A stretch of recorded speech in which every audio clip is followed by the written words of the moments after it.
Good evening. लल्ला classes में आपका स्वागत है।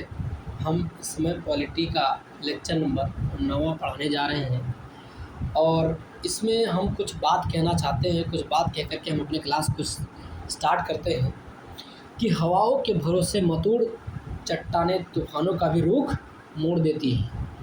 कि हवाओं के भरोसे मत उड़, चट्टानें तूफानों का भी रुख मोड़ देती हैं।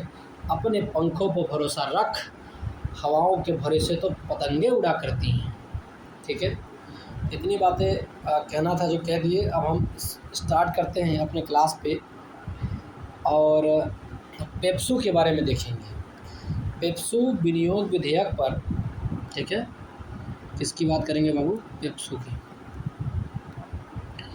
ठीक है, तो पेप्सू विनियोग विधेयक पर 1954 में राष्ट्रपति डॉक्टर राजेंद्र प्रसाद ने आत्यंतिक वीटो का प्रयोग किया था, अर्थात सहमति रोक लेना। आत्यंतिक वीटो का मतलब होता है बाबू एब्सोल्यूट वीटो। तो एब्सोल्यूट वीटो का प्रयोग करके सहमति को क्या कर लिया था? रोक लिया था। वाह वाह राजेंद्र प्रसाद। तो राजेंद्र प्रसाद ने भी एक अच्छा काम किया था, मतलब रोक दिया था पेप्सू को लेकर के। पेप्सू विनियोग विधेयक पर 1954 में, कौन सा साल था बाबू? तो 1954 का देखो साल था। और कौन सा वीटो का प्रयोग किया था? तो एब्सोल्यूट वीटो। कौन सा वीटो का प्रयोग किया था बाबू? आत्यंतिक वीटो, एब्सोल्यूट वीटो बोलते हैं इसको हम। और इसका मतलब होता है कि सहमति को क्या कर लेना बाबू? रोक लेना होता है। सहमति को क्या कर लेना होता है बाबू? रोक लेना होता है। आगे हम देखेंगे नोट 1986 में राष्ट्रपति ज्ञानी जैल सिंह ने भारतीय डाकघर संशोधन विधेयक पर पॉकेट वीटो किया था। तो पॉकेट वीटो कौन बंदा किया था? तो ज्ञानी जैल सिंह ने। ये 7वें राष्ट्रपति थे ज्ञानी जैल सिंह। 7वें नंबर के राष्ट्रपति थे 1986 में ज्ञानी जैल सिंह ने।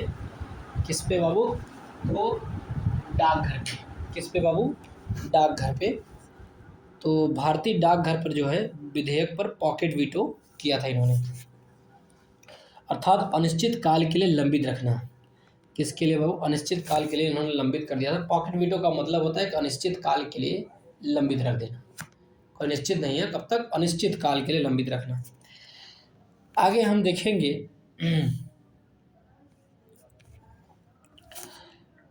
जेबी वीटो, इसे जेबी विशेषाधिकार कहते हैं। तो ठीक है, पॉकेट वीटो को जेबी विशेषाधिकार कहते हैं, तो वो ठीक है, वो तो समझ में आ जाता है। जेबी निषेधाधिकार बोलते हैं, सॉरी। आगे हम देखते हैं आर्टिकल 111, अनुच्छेद 111 के बारे में हम देखेंगे, जिसमें कुछ बातें कही जाती है। क्या कही गई है? कि वीटो शक्ति है अर्थात स्वीकृति देना। वीटो शक्ति का मतलब होता है कि स्वीकृति देना, स्वीकृति रोक लेना, पुनर्विचार भेजना धन विधेयक को छोड़ करके। तो धन विधेयक को छोड़ करके जो है, या तो आप स्वीकृति देते हो वीटो शक्ति में, या तो स्वीकृति को रोक लेते हो, या तो पुनर्विचार के लिए भेज देते हो। ठीक है, तीन ही काम होता है, या तो आप स्वीकृति दे देते हो, या तो स्वीकृति रोक लेते हो, या तो पुनर्विचार करते हो। और धन विधेयक को छोड़ करके ये जेबी वीटो हम प्रयोग कर सकते हैं। धन विधेयक को छोड़ करके ही हम जेबी वीटो का प्रयोग करेंगे, इतनी बात याद रखना।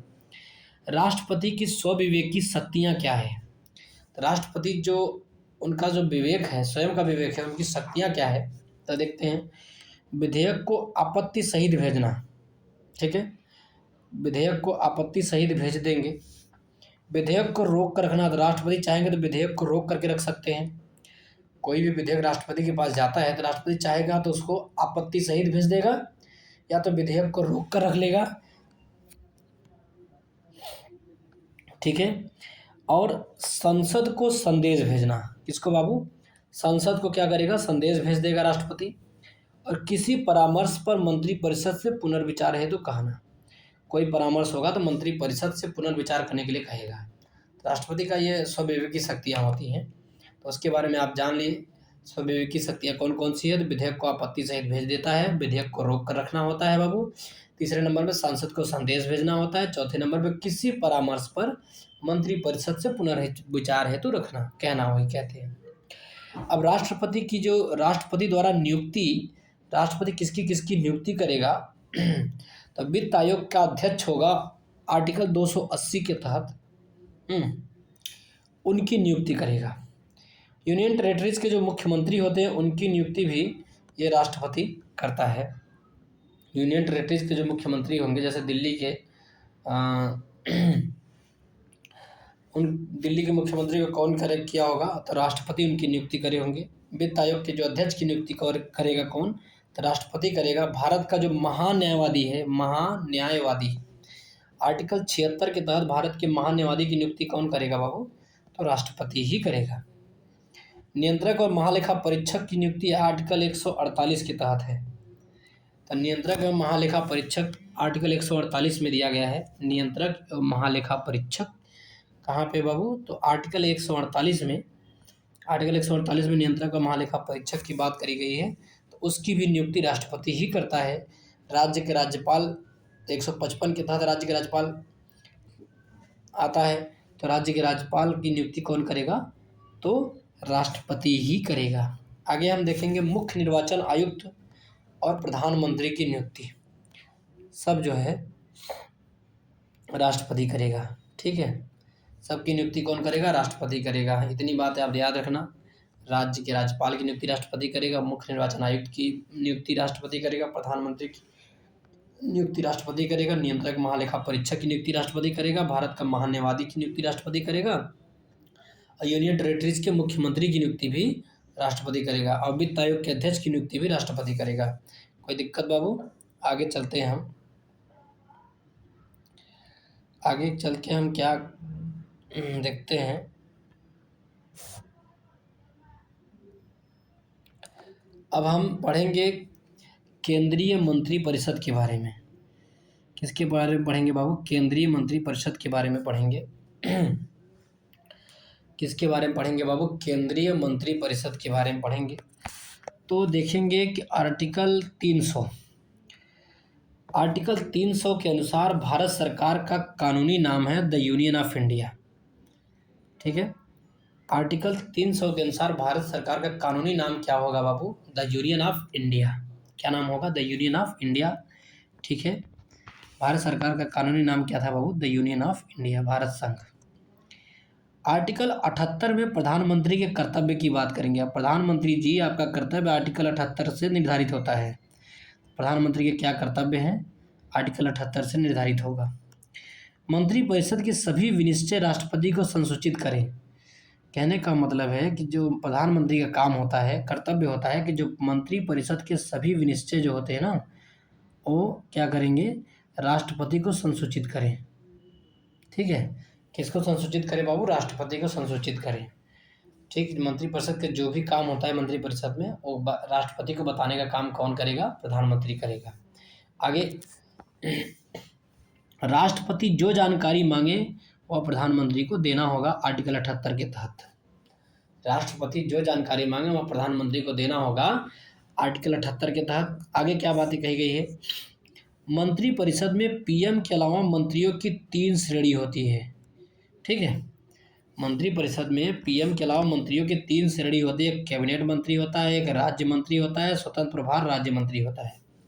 ठीक है, मंत्रिपरिषद में जब भी देखेंगे, मंत्रिपरिषद में पीएम के अलावा मंत्रियों की 3 श्रेणी होती है। पीएम तो होते ही हैं, उसके 3 श्रेणी होती है। एक कैबिनेट मंत्री होती है, एक राज्य मंत्री होता है, और स्वतंत्र प्रभार राज्य मंत्री होता है। ठीक है बाबू, तो मंत्रियों के बारे में जान गए, कैबिनेट मंत्री, राज्य मंत्री, स्वतंत्र प्रभार राज्य मंत्री। ठीक है, प्रधानमंत्री सहित लोकसभा के कुल सदस्यों का 15% मंत्री रहेंगे। ठीक है, कहने का मतलब कि प्रधानमंत्री सहित, ये बात याद रखना, प्रधानमंत्री सहित प्रधानमंत्री भी होंगे और लोकसभा का 15% क्या रहेंगे बाबू? मंत्री रहेंगे। लोकसभा का जितना भी सदस्य होगा उसका 15% लोग मंत्री रहेंगे, प्रधानमंत्री को लेकर के, प्रधानमंत्री सहित। 91वें संविधान संशोधन सन 2003 में ऐसी बातें कही गई थी। तो कोई पूछा जाए कि प्रधानमंत्री सहित लोकसभा का 15% लोग क्या बनेंगे बाबू? मंत्री बनेंगे। यह 91वें संविधान संशोधन सन 2003 द्वारा ऐसी बातें करी गई थी। ठीक है, आगे हम बातें देखेंगे। चौथी बातें, कैबिनेट मंत्रिमंडल शब्द का उल्लेख अनुच्छेद 352 में है। और 44वें संविधान संशोधन 1978 के द्वारा ये शब्द आया था, कैबिनेट या मंत्रिमंडल शब्द जो आया था वो कहाँ पे देखने को मिलेगा? अनुच्छेद 352 में 44वें संविधान संशोधन 1978 के द्वारा जोड़ा गया है। ठीक है, याद रखना कि कैबिनेट जो शब्द आया और कब आया बाबू? तो आर्टिकल 352 के तहत आया और 44वां संविधान संशोधन 1978 के संशोधन के द्वारा। प्रशासनिक सुधार आयोग 1966 की अनुशंसा पर एक प्रशासनिक सुधार आयोग हुई। कब बाबू? 1966 में। 66 की अनुशंसा पर 1970 में कार्मिक विभाग का गठन हुआ। तो कार्मिक विभाग का गठन कब होता है? 1970 में होता है। कब होता है बाबू कार्मिक विभाग का गठन? 1970 में होता है। हाँ, जो मार्च 1985 में कार्मिक एवं प्रशिक्षण, प्रशासनिक सुधार, लोक शिकायत, पेंशन मंत्रालय में परिवर्तित कर दिया गया है, जिसका प्रभार कौन है? प्रधानमंत्री के पास है। इसका प्रभार किसके पास है बाबू? प्रधानमंत्री के पास है। तो पहले प्रशासनिक सुधार आयोग 1966 में आया, तो उसको 1970 में क्या कर दिया गया कि कार्मिक विभाग का गठन कर दिया गया। कार्मिक विभाग का गठन कर दिया 1970 में, 4 साल बाद। ठीक है, फिर अब 15 साल बाद मार्च 1985 में इसको चेंज करके कार्मिक एवं प्रशिक्षण, प्रशासनिक सुधार, लोक शिकायतें और पेंशन मंत्रालय में परिवर्तित कर दिया गया, जिसका प्रभार किसके पास कर दिया गया? प्रधानमंत्री के पास कर दिया गया। ये बातें आप याद रखना है। ठीक है, आगे हम देखते हैं कैबिनेट सचिव। ये देखो, कैबिनेट सचिव कैबिनेट सचिवालय का प्रमुख होता है। तो ठीक है, कैबिनेट सचिवालय का जो प्रमुख होगा कौन होगा बाबू? कैबिनेट सचिव होता है, जो सिविल सर्विसेज बोर्ड का पदेन अध्यक्ष भी होता है। वाह वाह वाह। तो कैबिनेट सचिव जो होगा बाबू सिविल सर्विसेज बोर्ड का पदेन अध्यक्ष होता है। वाह, जो सिविल सर्विसेज बोर्ड का पदेन अध्यक्ष होता है बाबू वो कौन होता है? कैबिनेट सचिव होता है। और कैबिनेट सचिव जो होता है कैबिनेट सचिवालय का प्रमुख होता है। ठीक है, आगे हम देखते हैं अनुच्छेद 77 क्लास 3 के अनुसार, अनुच्छेद 77 क्लास 3 के अनुसार राष्ट्रपति भारत सरकार के कार्य को सुविधाजनक किए जाने हेतु मंत्रियों में उक्त कार्य आवंटन के लिए नियम बनाएगा। कहने का मतलब है कि राष्ट्रपति जो होता है, राष्ट्रपति का क्या काम होता है? अनुच्छेद 77 क्लास 3 के अनुसार देखना है। अनुच्छेद 77 क्लास 3 के अनुसार राष्ट्रपति भारत सरकार के कार्य को सुविधाजनक किए जाने हेतु मंत्रियों में उक्त कार्य का आवंटन, मंत्रियों में जो है कार्य का आवंटन के लिए नियम बनाएगा। क्या बनाएगा बाबू? मंत्रियों में कार्य के आवंटन के लिए क्या करेगा? नियम बनाएगा। ठीक है, और वो कौन करेगा बाबू? राष्ट्रपति नियम बनाएगा, क्योंकि मंत्रियों को कौन कौन सा कार्य का आवंटन किया जाए उसके लिए नियम बनाने का काम 77 क्लास 3 में राष्ट्रपति करेगा। ठीक है, कौन करेगा बाबू? राष्ट्रपति करेगा। तो आगे अब हम देखते हैं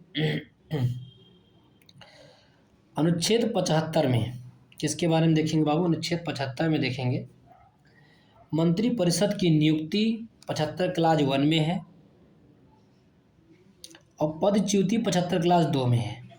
ठीक है, अनुच्छेद 75 की जब बात करेंगे तो मंत्रिपरिषद देखने को मिलेगा। तो मंत्रिपरिषद की नियुक्ति अनुच्छेद 75 क्लास 1 में देखने को मिलेगा नियुक्ति, और क्लास 2 में पदच्युति भी वर्णित है 75 क्लास 2 में। ठीक है, आगे भारत का प्रधानमंत्री लोकसभा के प्रति जवाबदेह है। तो जी हाँ, देना ही पड़ेगा। भारत का प्रधानमंत्री लोकसभा के प्रति क्या है बाबू? जवाबदेह है, कोई दिक्कत नहीं है। आगे हम देखेंगे मंत्रिपरिषद सामूहिक रूप से लोकसभा के प्रति उत्तरदायी होता है। तो जी हाँ, सामूहिक रूप से लोकसभा के प्रति क्या होगा बाबू? मंत्रिपरिषद उत्तरदायी होता है। यह एक संवैधानिक बाध्यता है। तो जी हाँ, एक संवैधानिक बाध्यता है। अनुच्छेद 75(3) में ऐसी बातें करी गई है। ठीक है, अनुच्छेद 75(3) में कहा गया है कि मंत्रिपरिषद जो है सामूहिक रूप से लोकसभा के प्रति उत्तरदायी होता है। अनुच्छेद 75(3) में।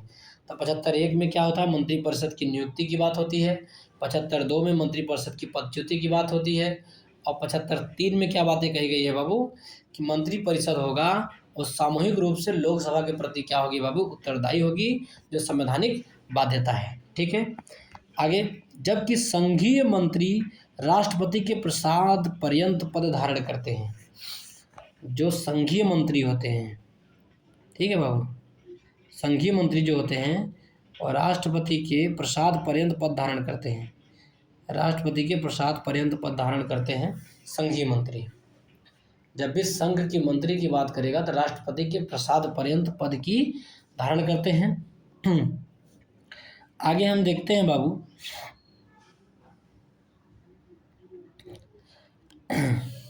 संविधान में किसी भी अविश्वास प्रस्ताव का उल्लेख नहीं है। तो अविश्वास प्रस्ताव की जब भी बात करेंगे हम तो देखेंगे कि इसका उल्लेख नहीं है। संविधान में किसी भी अविश्वास प्रस्ताव का उल्लेख नहीं है और इसे केवल लोकसभा में प्रस्तुत किया जाएगा। तो कोई पूछे कि अविश्वास प्रस्ताव क्या आप राज्यसभा में प्रस्तुत कर सकते हैं, तो जी नहीं, केवल लोकसभा में अविश्वास प्रस्ताव जो होगा अविश्वास प्रस्ताव हम प्रस्तुत कर सकते हैं ना। तो अविश्वास प्रस्ताव हम कहाँ पे प्रस्तुत करेंगे बाबू, केवल लोकसभा में प्रस्तुत करेंगे। अविश्वास प्रस्ताव संविधान में कहीं दिया नहीं है। लोकसभा के ने नियम 198 में इसकी प्रक्रिया के लिए नियम बनाया है। लोकसभा ने नियम बना करके जो है 198 नियम है, 198 198 में इसकी प्रक्रिया के लिए नियम बनाया है। कौन, लोकसभा ने। ठीक है, तो अब आपको याद होना चाहिए कि नो कॉन्फिडेंस मोशन जिसको बोलते हैं अविश्वास प्रस्ताव संविधान में तो नहीं है, लेकिन जो है लोकसभा के 198 में नियम के तहत है ये। और यह जो है अविश्वास प्रस्ताव लोकसभा में ही केवल प्रस्तुत किया जाएगा, ध्यान रखना। स्वतंत्र भारत के प्रथम वित्त मंत्री की बात करें तो आर.के. षणमुख सेठी जी हैं। जब भारत स्वतंत्र हुआ तो पहले वित्त मंत्री बनाए गए तो आर.के. षणमुख सेठी जी हैं। ठीक है, 15 अगस्त 1947 से 17 अगस्त 1948 तक, लगभग 1 साल तक बेचारों वित्त मंत्री रहे हैं आर.के. षणमुख सेठी जी।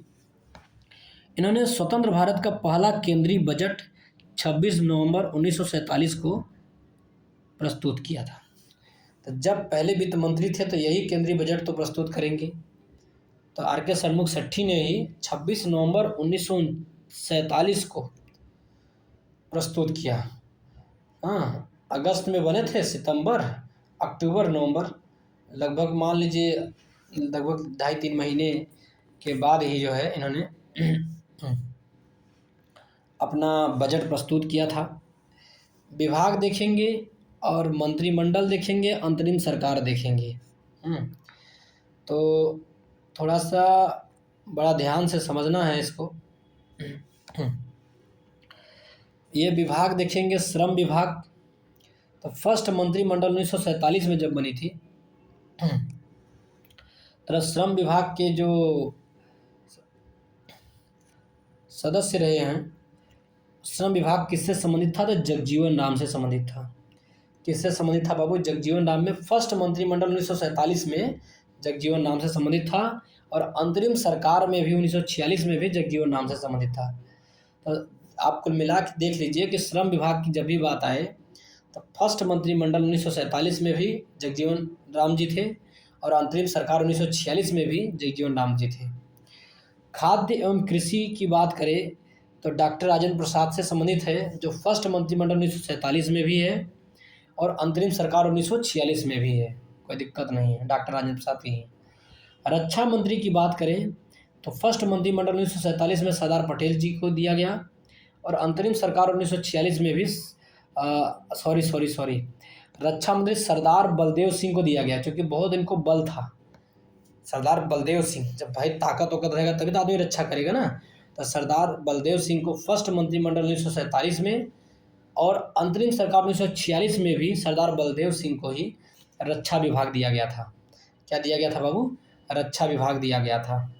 आगे हम देखेंगे प्रधानमंत्री।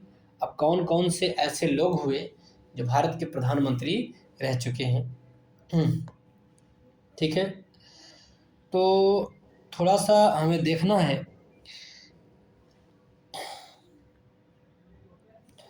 बीपी सिंह जी 1989-90 में ये प्रधानमंत्री बने थे। बीपी सिंह जी प्रधानमंत्री बने थे, कब बने थे बाबू? 1989-90 में। कब बने थे बाबू? 1989-90 में बीपी सिंह जी प्रधानमंत्री बनाए गए थे। कब? 1989-90 में, 1 साल के लिए बने। चंद्रशेखर जी प्रधानमंत्री बनते हैं तो 1990-91 में, बस 1 साल के लिए बनते ये। चंद्रशेखर जी भी 1 साल के लिए बनते हैं। आई.के. गुजराल जी 1997-98 में बनते हैं, और एच.डी. देवगौड़ा जी 96-97 में बनते हैं। अटल बिहारी वाजपेयी 1998 से 2004 के बीच में बनते हैं। हाँ, तो अब आप इसके बारे में थोड़ा देखना कि बीपी सिंह बेचारे 1 साल के लिए 1989-90 में बने, चंद्रशेखर 90-91 में बन जाते हैं, आई.के. गुजराल 1997-98 में बन जाते हैं। हाँ, 97-98 में आई.के. गुजराल जी बन जाते हैं। एच.डी. देवगौड़ा जी 1996-97 में प्रधानमंत्री बनते हैं, और अटल बिहारी वाजपेयी 1998 से 2004 के बीच में प्रधानमंत्री बनते हैं। कोई दिक्कत नहीं होनी चाहिए। अब आगे हम देखेंगे पीएम बनने से पहले किस किस राज्य के सीएम थे।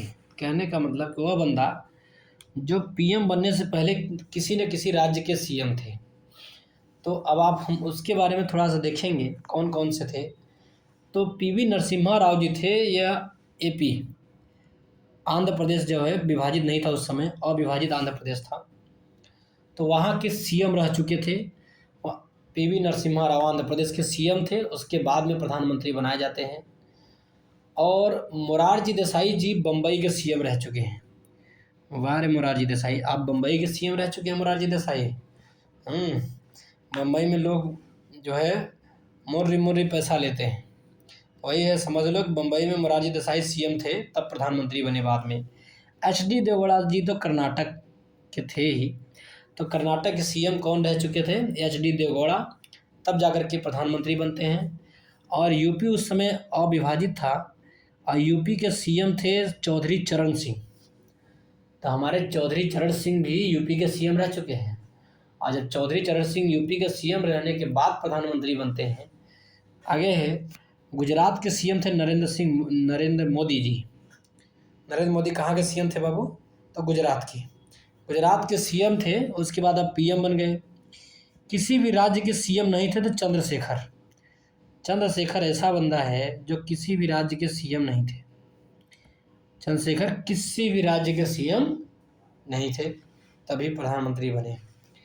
HD. Deve Gowda, I K. Gujral, doctor Manmohan Singh, Indira Gandhi प्रधानमंत्री के दौरान राज्यसभा सदस्य थे। तो कुछ नाम याद रखना पड़ेगा बाबू कि एच.डी. देवगौड़ा जो थे, आई.के. गुजराल जी और मनमोहन सिंह।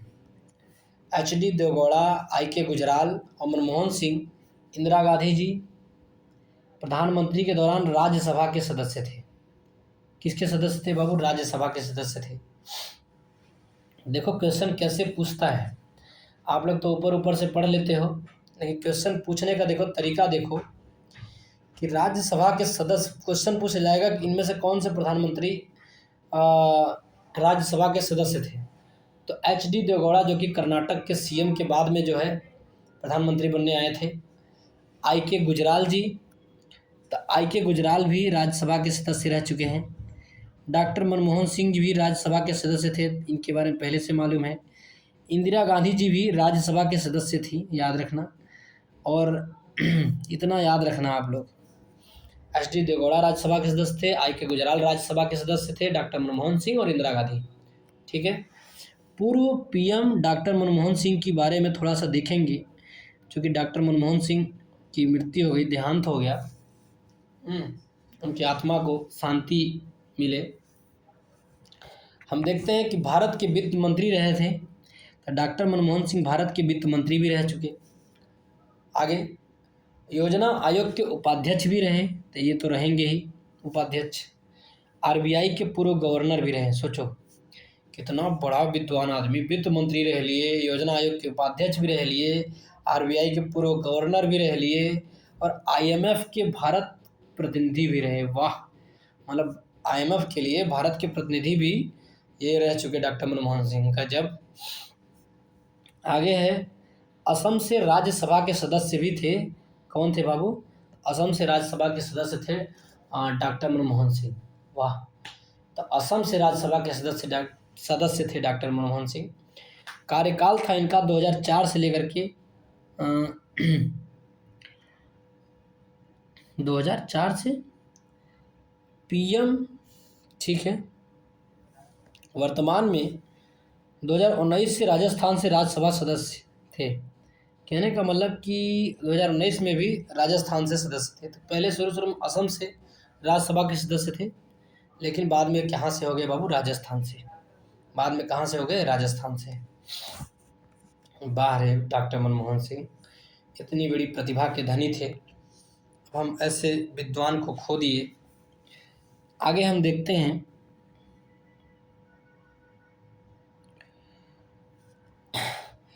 संविधान में कैबिनेट समितियों का उल्लेख नहीं है। संविधान में कैबिनेट समितियों का उल्लेख नहीं है। तो क्या कोई पूछे कि कैबिनेट समिति होता है या कहीं पे? तो जी नहीं, संविधान में कहीं कैबिनेट समिति का उल्लेख नहीं है। कैबिनेट समिति होता ही नहीं कुछ। कार्य संचालन नियमों के तहत पीएम इसका गठन आवश्यकता अनुसार करता है। तो कोई पूछे कि कैबिनेट समिति का गठन कहीं संविधान में है? तो जी नहीं, संविधान में तो है नहीं। और कार्य संचालन नियमों के तहत पीएम इसका गठन करता है कैबिनेट समितियों का आवश्यकता के अनुसार। आवश्यकता पड़ेगा तो करेगा, अन्यथा नहीं करेगा। आगे हम देखेंगे, केंद्र सरकार में उच्चतम नागरिक सेवा अधिकारी कौन है? तो मंत्रिमंडल सचिव, कैबिनेट सेक्रेटरी। कहने का मतलब है कि कैबिनेट सेक्रेटरी जो होता है बाबू, केंद्र सरकार में उच्चतम नागरिक सेवा अधिकारी होता है। कैबिनेट सेक्रेटरी जो होता है उच्चतम नागरिक सेवा अधिकारी होता है बाबू केंद्र सरकार में। 15 अगस्त 1947 को केंद्र में मंत्रालयों की संख्या 18 थी। जब भारत आज़ाद होता है 15 अगस्त 1947 को, तो केंद्र में जो मंत्रालयों की संख्या थी कितनी थी बाबू? 18 थी। अभी कितनी हो गई है? 52। अभी कितनी हो गई है बाबू? 52 हो गई। अभी कितनी हो गई है बाबू? 52 हो गई। आगे हम देखते हैं, शुरू में 18 थी, बाद में कितनी हो गई? 52। ठीक है, देखते हैं आगे क्या कहता है। संघीय मंत्रिमंडल का पुनर्गठन किसके रिपोर्ट पर आधारित था? तो गोपालास्वामी अयंगर 1949 में रिपोर्ट दिया गया था। संघीय मंत्रिमंडल का पुनर्गठन, क्या पुनर्गठन किसकी रिपोर्ट पर आधारित था? तो एन गोपालास्वामी अयंगर 1949 में रिपोर्ट दिए थे। तो संघीय मंत्रिमंडल का पुनर्गठन हुआ था। संघीय मंत्रिमंडल का दोबारा गठन हुआ उस कब हुआ? तो 1949 में हुआ। और कौन बंदा था? तो गोपालास्वामी अयंगर की रिपोर्ट में था। Council of scientific and industrial research का अध्यक्ष पीएम होता है। ठीक है बाबू, कौन होता है बाबू? पीएम होता है। Council of scientific and industrial research का अध्यक्ष कोई पूछे तो कौन होता है बाबू? पीएम होता है। ठीक है। राष्ट्रीय सुरक्षा समिति का प्रधान कौन होता है? तो नेशनल सिक्योरिटी काउंसिल या राष्ट्रीय सुरक्षा समिति, उसका भी प्रधान पीएम होगा। ठीक है, राष्ट्रीय सुरक्षा समिति का प्रधान भी पीएम होगा। और council of scientific and industrial research का अध्यक्ष भी कौन होगा? पीएम होगा। स्वतंत्र भारत में प्रथम बार संसदीय सचिव का पद वर्ष 1951 में सृजित हुआ था। स्वतंत्र भारत में प्रथम बार जो संसदीय सचिव का पद आया था तो 1951 में सृजित किया गया था। तो संसदीय सचिव का पद कब आया था बाबू? स्वतंत्र भारत में 1951 में सृजित हुआ। और संसदीय सचिवों की नियुक्ति पीएम के द्वारा होती है। संसदीय सचिव जो बनते हैं उसकी नियुक्ति कौन करेगा बाबू? पीएम। और पहली बार संसदीय सचिव शब्द 1951 में सृजित हुआ था। तो पीएम उसको क्या करने लगा बाबू? नियुक्ति करने लगा। और इनका प्रमुख कार्य है संसदीय सचिव का कैबिनेट मंत्रियों एवं पीएम की सहायता करना। संसदीय सचिव का काम क्या होगा? तो कैबिनेट मंत्रियों की और पीएम की क्या करेंगे बाबू? सहायता करेंगे। और संसदीय सचिव शब्द कब आया बाबू? पहली बार 1951 में आया, 1951 में आया। कितने में आया बाबू? 1951 में आया था। वो बात आप याद रखनी चाहिए। अब प्रधानमंत्री और समाधि स्थल से भी क्वेश्चन आते हैं। तो कौन सा प्रधानमंत्री और उसकी समाधि स्थल क्या थी? तो पंडित जवाहरलाल नेहरू जी ही शांति वन से संबंधित है इनकी समाधि स्थल। तो पंडित जवाहरलाल नेहरू की समाधि स्थल क्या है बाबू? शांति वन। बड़ा शांत आदमी थे नेहरू जी। और लाल बहादुर शास्त्री विजय घाट। अब भाई लाल हैं कि गुदड़ी का लाल बंदा विजय होता है, तो लाल बहादुर शास्त्री का जो समाधि स्थल होगा बाबू वो कहाँ पे होगा? विजय घाट में होगा। इंदिरा गांधी, अब इंदिरा गांधी पावरफुल लेडी थी तो शक्ति स्थल पे होना ही है, उसको कोई काट नहीं सकता। कहाँ पे होना है? शक्ति स्थल पे होना है बाबू। और राजीव गांधी एक वीर आदमी थे, तो वीर भूमि, क्योंकि इंदिरा गांधी के लड़के थे ये राजीव गांधी जी। तो राजीव गांधी वीर भूमि, राजीव गांधी कहाँ पे, इनकी समाधि स्थल कहाँ है? वीर भूमि। इंदिरा गांधी का शांति स्थल है, लाल बहादुर शास्त्री का विजय घाट है, और जवाहरलाल नेहरू का शांति वन है। ठीक है, अब हम पढ़ेंगे, थोड़ा सा टॉपिक देखेंगे, महान्यायवादी, महाधिवक्ता और नियंत्रक एवं लेखा परीक्षक। ठीक है, थोड़ी सी इसके बारे में हमें देखना है। तो महान्यायवादी के बारे में देखेंगे, महाधिवक्ता के बारे में देखेंगे, और नियंत्रक एवं लेखा परीक्षक के बारे में देखेंगे। तो अनुच्छेद 76 के अनुसार महान्यायवादी अटॉर्नी जनरल की नियुक्ति राष्ट्रपति द्वारा होती है, तो हम पहले बता चुके हैं। अटॉर्नी जनरल या महान्यायवादी की नियुक्ति अनुच्छेद 76 के तहत राष्ट्रपति करेगा। राष्ट्रपति के प्रशांत पर्यंत पद धारण करते हैं। राष्ट्रपति जब तक चाहेगा तब तक महान्यायवादी या अटॉर्नी जनरल जो है बने रहेंगे। पारिश्रमिक निर्धारण राष्ट्रपति ही करेगा, तो मतलब कि इनका माई बाप राष्ट्रपति ही है, अटॉर्नी जनरल का, महान्यायवादी का। 76 के तहत इनकी नियुक्ति होगी और राष्ट्रपति के प्रसाद पर्यंत बने रहेंगे, और राष्ट्रपति जो निर्धारित करेगा उनको पारिश्रमिक वो दिया जाएगा महान्यायवादी को। आगे हम देखेंगे, महान्यायवादी को भारत के सभी न्यायालयों में, सुप्रीम कोर्ट में, हाई कोर्ट और डिस्ट्रिक्ट कोर्ट में सुनवाई का अधिकार है। ठीक है, तो महान्यायवादी को भारत के सभी न्यायालय में, आप चाहे सुप्रीम कोर्ट ले लीजिए, चाहे हाई कोर्ट ले लीजिए, चाहे डिस्ट्रिक्ट कोर्ट ले लीजिए, हाँ, सभी में सुनवाई का अधिकार है, कोई दिक्कत नहीं होना चाहिए। योग्यताएं वही जो सर्वोच्च न्यायालय के न्यायाधीश की होती है। तो महान्यायवादी का जो योग्यता होना चाहिए वो सर्वोच्च न्यायालय के न्यायाधीश की जो होती है वही योग्यता महान्यायवादी की होनी चाहिए। महान्यायवादी जो होगा, अटॉर्नी जनरल जो होगा, वो सुप्रीम कोर्ट, हाई कोर्ट और डिस्ट्रिक्ट कोर्ट में सुनवाई का अधिकार है इसको। सुप्रीम कोर्ट में, हाई कोर्ट में और डिस्ट्रिक्ट कोर्ट में भी सुनवाई का अधिकार है। ठीक है बाबू, इतनी बात याद रखना। अब महान्यायवादी का जो पावर होगा और सुप्रीम कोर्ट के मुख्य न्यायाधीश की तरह पावर होगा, योग्यताएं वही होंगी। योग्यताएं जो होगी, सर्वोच्च न्यायालय के जो मुख्य न्यायाधीश की योग्यता होती है वही योग्यता इनकी भी होती है, महान्यायवादी की होती है। ठीक है, आगे हम चलते हैं।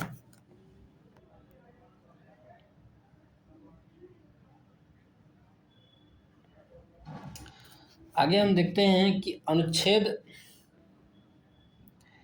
88 के अनुसार महान्यायवादी संसद की बैठकों में भाग ले सकते हैं। ठीक है, अटॉर्नी जनरल जी जो हैं, अनुच्छेद 88 के अनुसार क्या करेंगे? संसद की बैठकों में भाग ले सकते हैं, बोल सकते हैं, किंतु मतदान नहीं दे सकते। तो महान्यायवादी जी अनुच्छेद 88 के अनुसार संसद की बैठक जो होगी उसमें भाग भी लेंगे, उसमें बोल भी सकते हैं, लेकिन मतदान नहीं दे सकते। जबकि सॉलिसिटर जनरल को संसद की बैठक में भाग लेने का अधिकार नहीं है। ठीक है, तो कोई पूछे कि अटॉर्नी जनरल को तो संसद की बैठक में भाग ले सकता है, बोल भी सकता है, लेकिन वोट नहीं दे सकता है, जबकि सॉलिसिटर जनरल को संसद की बैठक में भी भाग लेने का अधिकार नहीं है। ये बात आप याद रखना। आगे हम देखेंगे, चौथी बातें क्या कही गई कि महान्यायवादी लोकसभा और राज्यसभा की किसी समिति का सदस्य हो सकता है। महान्यायवादी चाहे तो लोकसभा का या राज्यसभा का किसी भी समिति का सदस्य हो सकता है। ठीक है, लोकसभा का भी हो सकता है और राज्यसभा का सदस्य हो सकता है महान्यायवादी, चाहे लोकसभा का चाहे राज्यसभा का किसी समिति का सदस्य हो सकता है महान्यायवादी। आगे, अटॉर्नी जनरल के अतिरिक्त भारत सरकार के अन्य कानूनी सलाहकार विधि अधिकारी होते हैं। अटॉर्नी जनरल के अतिरिक्त जो भारत सरकार के अन्य कानूनी सलाहकार होते हैं ना, उसको विधि अधिकारी होते हैं, जिन्हें सॉलिसिटर जनरल या महाधिवक्ता कहते हैं, और तो न्यायिक सलाहकार कहते हैं इसको। ठीक है बाबू। सॉलिसिटर जनरल को महाधिवक्ता कहा जाता है, या तो सॉलिसिटर जनरल कहेंगे या तो महाधिवक्ता बोलेंगे, अर्थात न्यायिक सलाहकार बोलते हैं इसको। सॉलिसिटर जनरल को महाधिवक्ता कहा जाता है। क्या कहा जाता है बाबू? महाधिवक्ता। छठवीं बातें देखेंगे तो एडवोकेट जनरल, एडवोकेट जनरल की बात करेंगे तो उसको महाधिवक्ता ही भी बोलेंगे। राज्य सरकार का प्रथम विधिक सलाहकार होता है। एडवोकेट जनरल या तो महाधिवक्ता, दो शब्द याद रखना है। एडवोकेट जनरल को हिंदी में क्या बोलते हैं बाबू? महाधिवक्ता बोलते हैं। और महाधिवक्ता राज्य सरकार का, किसका बाबू? राज्य सरकार का। ये राज्य सरकार का प्रथम विधिक सलाहकार होता है, जिसे राज्यपाल 165 क्लाज 1 के तहत नियुक्त करता है। राज्यपाल जो है महाधिवक्ता को 165 क्लाज 1 के तहत नियुक्त करता है, और 165 क्लास 3 के अनुसार राज्यपाल के प्रसाद पर्यंत ये रहता है।